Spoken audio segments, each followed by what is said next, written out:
Hi, Tony DeWitt here, Missouri appellate attorney and a guy who likes to make the law make sense on YouTube. I hate scammers. Let's go down to the beach and talk about this.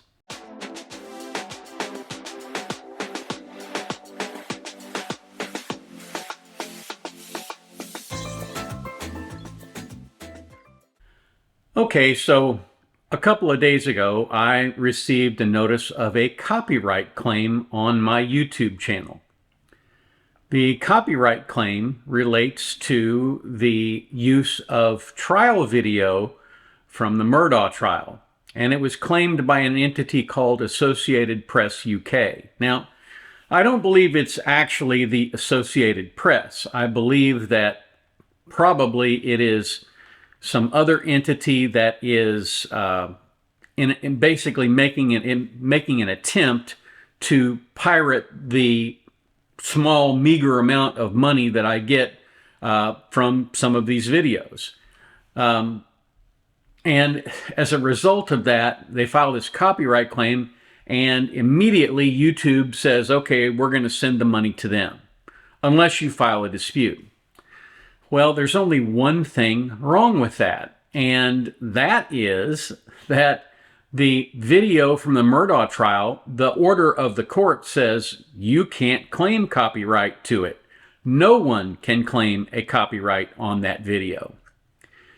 So I responded. I look forward to it being taken care of shortly, but it really is annoying because I know that there are probably 15 or 20 other people, probably who do not have a legal background, who used some of the video from the trial and who are now getting these copyright claims made against them. Copyright is designed to protect creative works. In other words, when you do something novel, you take a photograph, for example, that photograph is your creative work and you own the copyright to it. Now, if it contains something like a statue or a work of art in it, well, that statue or work of art has its own copyright too. And so you can't sell your photograph because it contains a copyrighted image. Even certain buildings are copyrighted because the plans and the design are such that they deserve protection. So copyright is generally a good thing, but it is not a good thing when someone uses it essentially to troll other people and, again, through deception, steal money from them. So I decided what I would do is make a short video about some of the more common scams. Now, you guys have probably heard or seen or had somebody call you up and tell you that they're from the vehicle warranty department and, they know that your car is out of warranty and they want to say, oh, that's not a scam. That's just somebody trying to earn a living, hopefully, by selling something. I don't buy anything that way, but I don't necessarily hold anything against them. What gets me is where someone calls me up and says, hey, we know that you're a Medicare patient and that you live at, and they give me the house number, but not the street. And they give me the zip code, but not the city or the state. And then they say, we just need to verify that, this is really you and that, you are properly using it. So they want things like your Social Security number or your Medicare number. And if you are dumb enough to give it to them, you probably deserve all of the heartache that's going to give you. But generally speaking, neither Medicare nor the Social Security Administration will ever call you and ask you for that information. They might demand that you verify your identity by telling a street where you lived or something else. I mean, the internet has gotten very good at being able to identify people on the basis of information that would not be readily accessible to other people. So again, to sort of make a long story short, when I get those calls, normally what I do, I will usually ask a question like, what's that have to do with me now? Or why do you need this information now? And usually that throws the scammer off of his script and he doesn't know how to respond to that. And even if he's a really good scammer, he will still stutter for a second while he's trying to process what you said. Anyway, the long and short of it is, if you interrupt those people while they're trying to scam you, you will figure out pretty quickly that they are trying to scam you. I would also point out that, generally speaking, calls from the Medicare and Social Security don't come from deep in India, which seems to be an indication to me that maybe somebody is trying to do something that maybe they shouldn't. So that's one.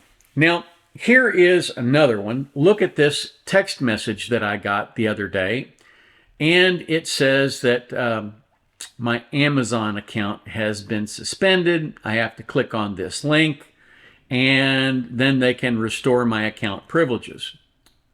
Well, a couple of things. One, there are links that if you click on them, they put a virus on your computer and immediately steal your information, including, anything you've got on that computer. So you never click on a link from one of these texts. The second thing is you look for the spelling. In this case, if you look at the text message, you can see that below is spelled bellow. And there are other spellings that are in error in that message too. I find that, frankly, to be just hilarious. If you are going to scam somebody, at the very least, get the language right. But they rarely do. Now, there is another, a little bit more sophisticated scammer that comes to you from a what I would call a spoofed link. And it will we'll use Bank of America here as an example. Not because I ever get anything, not because I've ever used anything from Bank of America, but because I still get Bank of America and Chase and that kind of thing. I get those scam emails coming to me because they just take a random shot at whoever might have a Bank of America account. So they send me these things, and you will see that it has the Bank of America logo on it. Now, everybody knows that you can go to the Bank of America website and cut using the screen capture mode. You can capture their signature little logo, and then you can stick it in an email and make it look very much like it came from Bank of America. Then buried down in the text of the email will be something to the effect of, click here for more information. And you think, or you would think, that you are clicking into Bank of America. But here is an important safety tip. Put your mouse over that link and hover it. Because inevitably, what you will find is a long string of characters ending in .ru or .eu, some random place over in Europe or Russia, where somebody is trying to steal your financial information. And guess what? The FBI doesn't have much reach in Russia. And as a result, if they get your money, they are probably going to keep your money. And if they get your money because you gave them access, the bank is not going to be, very willing to hand money back to you that you got taken from you because you did something dumb. So again, you have to be really, really careful. In addition to these things where people try and steal your money, there are also situations where they will send you, for example, a LinkedIn link. I want to be part of your LinkedIn network. And then they will say, click on the link below. And it happens a lot to me with legal people. A lot of legal people get these kind of click things. And basically what they are is ransomware. They get the computer, and then over the course of the next couple of days, they send out little feelers on the network if you're in an office environment, and they lock your computer down. And they say, send us however many Bitcoin to free your computer. And of course, in most cases, they've pretty much infected your backups by that point in time. And it would be almost impossible to restore your system without essentially reinstalling, formatting it and reinstalling it, and then you've lost all of your data. And of course, all of the external hard drives that you've had, on there over the last 4 or 5 days are all infected. So you wind up having to wipe out all of that. What I'm trying to do here is raise your awareness, because you really don't have good legal remedies. Oh, sure, you can sue these people. You can go down to district court and spend $300 and file a complaint, but you got to get service on them. And it's really hard to get service on an internet website or on an email address. You just can't do that. And so your lawsuit is going to go nowhere. And that's not a good thing for lawsuits. And you'll have wasted all of that money in addition to the money that you've lost. My view is you need to be very, very careful about corresponding with anyone that you do not know.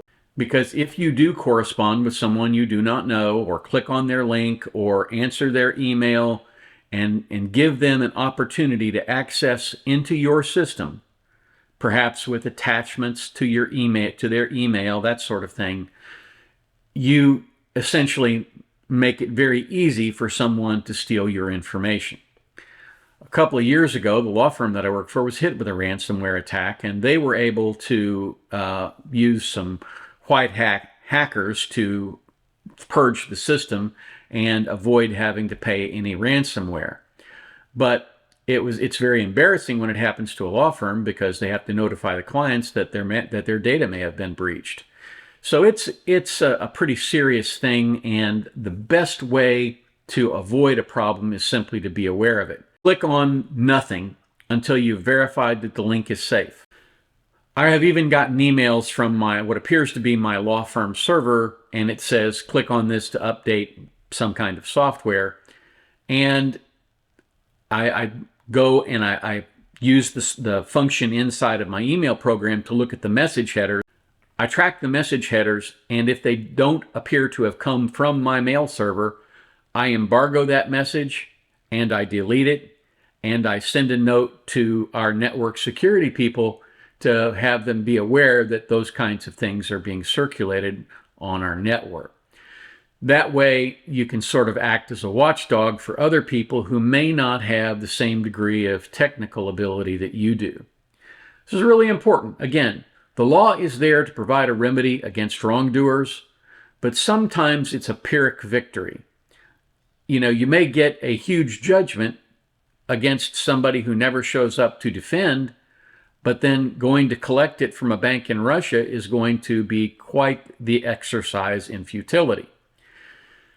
That's what I have for you today. It's a little tip on staying safe in the internet age. It's probably exactly not legal content, but I thought it was interesting because, you know what? It happened to me.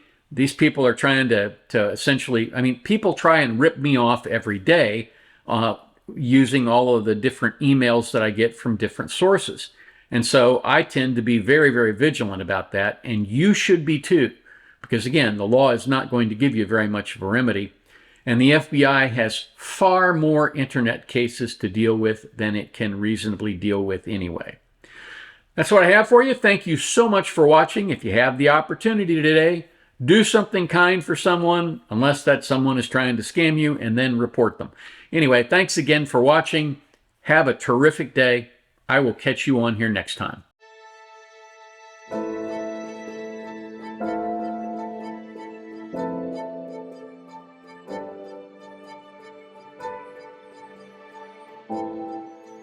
If you like this video, here are a few others you might try, and don't forget to subscribe. Have a terrific day, guys.